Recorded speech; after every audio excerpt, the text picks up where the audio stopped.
Everyone wants AI right now, and that's not a bad thing.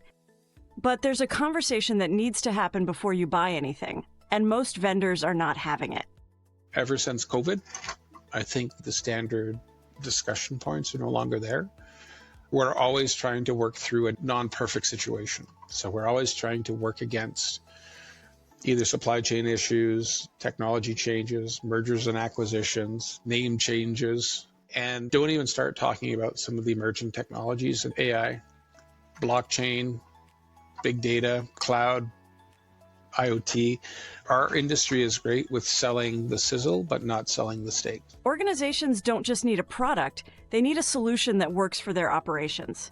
So before any conversation about AI products, there are some foundational questions you need to be able to answer.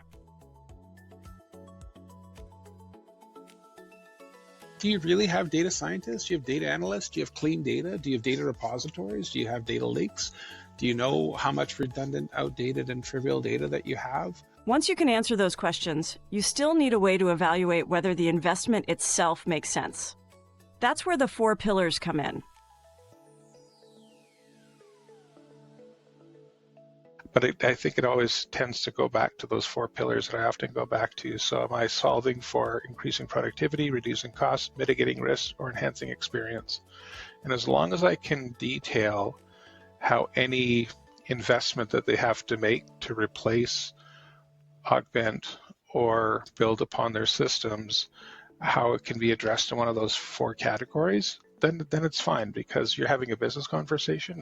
If someone in your organization is asking about AI, the best next step isn't a product demo.